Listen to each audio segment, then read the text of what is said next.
Nice day today. We're here at Applegate Lake. It's just about at full capacity. Red buttes are straight ahead. They're very snowy. We're going to be heading in that general direction. I might be hiking either Fruit Mountain or Mount Emily, which are both around 6,000 feet in elevation. Maybe about 10 miles away from them, from the trailhead, and I got about a 2,400 foot elevation gain, 2,000 to 2,400 foot. So, right, we are now on the California side. Applegate River is down below. Okay, we're about 200 feet away from the trailhead,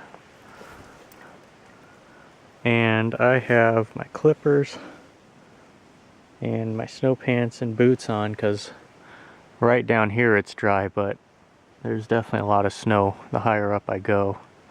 So, and I may be hitting it relatively soon.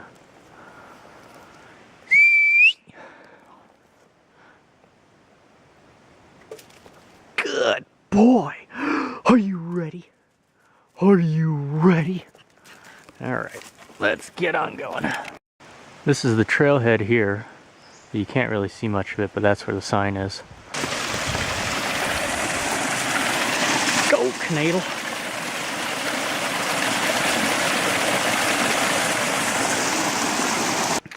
I don't know what tree this is, but these branches all have tons of these pine cones all attached to it. You can see them all. They all fell from directly up above somewhere. Just above 4,500 feet I veered off onto this ridge, and the snow is starting to become a little bit more prevalent up here. We're at 5,100 feet. Ridge line is now very compacted snow, so the trekking isn't too bad.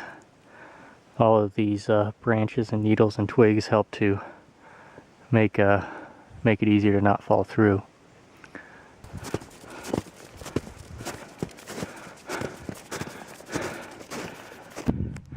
Super bright up here. The ridge line that I need to reach is straight ahead, and that's the summit. Some old tracks. They definitely have claws.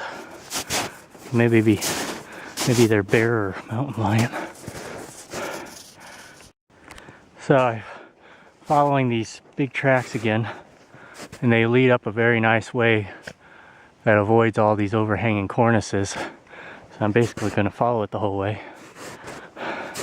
You can see the claws at the end of it. Maybe 7 inches across or so. Who knows, it could be Bigfoot. We are in that turf. It's my footprint scale.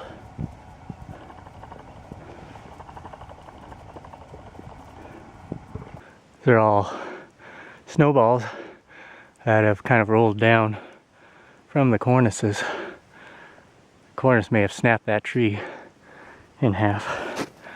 And then these are the tracks leading to the top of the ridge.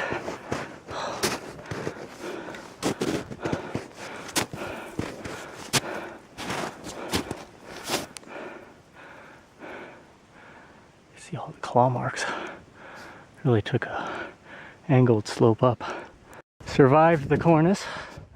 I'm so glad those tracks were there. They kind of made it easier for me to go up that slope. The view here is really nice. Looking further south into the Klamath Mountains.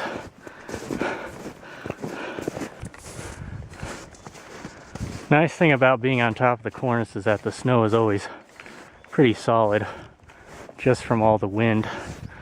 In Colorado, there was a term for the wind sculpted snow. It was called sastruga, which is actually Japanese in origin. Although I don't see too much of that here, just because the snow here is not nearly as dry. It's a lot more moist.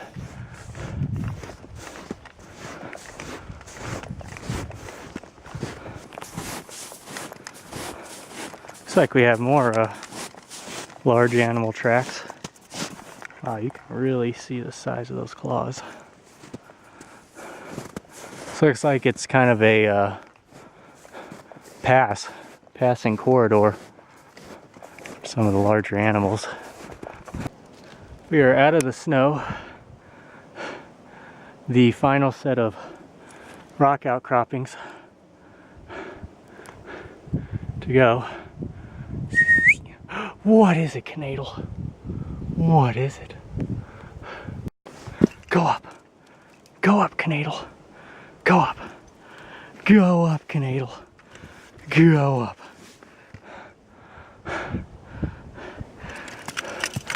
Oh, go up, Canadle. Go up. Go up. Good boy. Deep in the cracks here, you can see a bunch of stone crops. There's succulents that live kind of in this semi-alpine zone, and they're kind of all over through the rocks. Come on, up, up. Come on, Canadle, up, up, Canadle, up. Come on, up, Canadle, up, up. Come on. Come on, Canadle, good boy, come on, come on. Go up. Go up, Canadle. Come on. Come on.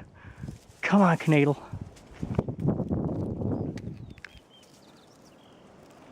Come on, Canadle. Come on, Canadle. Up.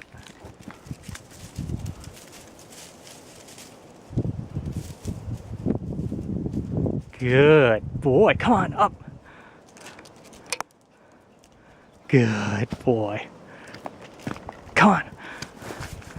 Up, Canadle. Good boy. That's what we have left. This is the top. Fruit Mountain.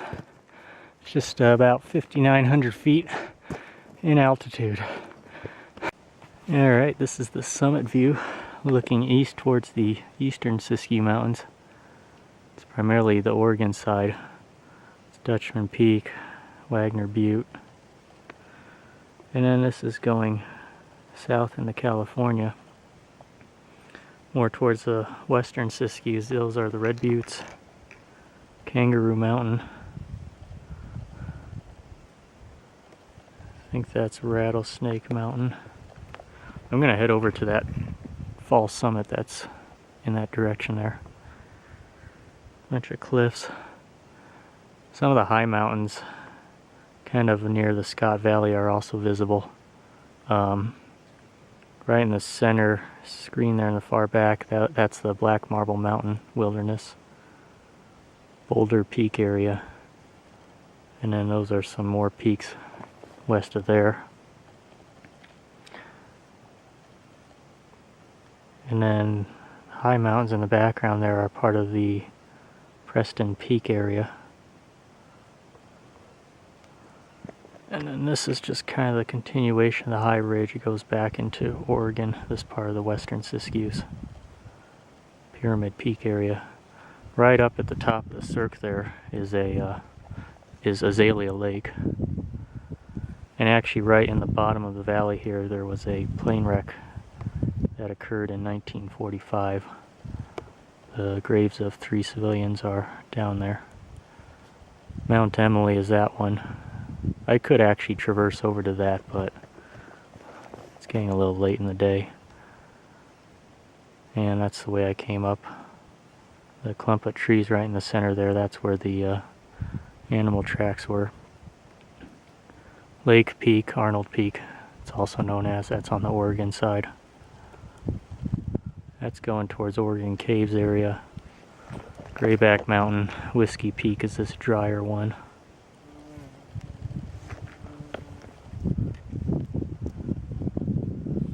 And way far off in the distance, you can see the high Cascades, Mount Thielsen, Mount Bailey, Crater Lake, Sky Lakes area, Mount McLaughlin. That's back over towards Medford, and then here's the eastern Siskiyous again, Dutchman Peak. And this is just kind of the broad view. He's pretty tired.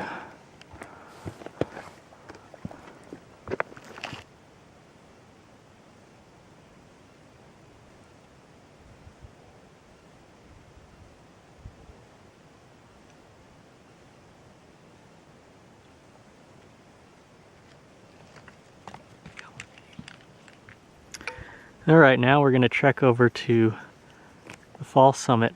It's about 2/10 of a mile away. So I went around the crag, and this is all that I have left. I'm at the false summit. A nice view of the Red Buttes right across the way. It's all peridotite, red rock, and this is kind of a common phenomenon I've seen where these cracks are just filled with ladybugs getting out because of the heat from the sun. They're all moving about. I don't really see them anywhere else. They just seem to be all within these cracks on this one rock.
Alright, he's already ready to go. I just follow the cornice all the way back to the true summit and head back down that way.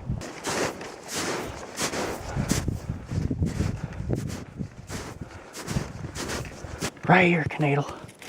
Right here. Right here. Stay, Canadle. Oh. Good boy. Go, Canadle. Here's a look again at those tracks. Now it looks like they went right to the edge of the cornice here and then decided to turn and come down further over there. Approaching our cornice. From here we descend down that way. Final viewpoint. He's already trying to fall asleep on my backpack. That's looking back at the peak. Red Buttes Wilderness all in the backdrop.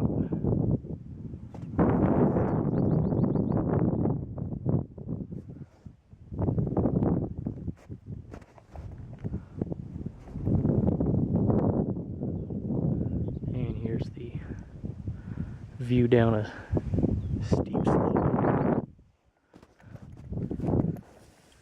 Alright.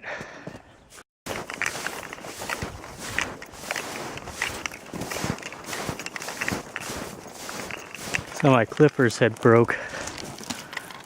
It's been through a lot of wear and tear, so the metal part up here just kind of snapped off, which is unfortunate. I'll just have to get a new one from Stanley. Alright, we are back on the road again.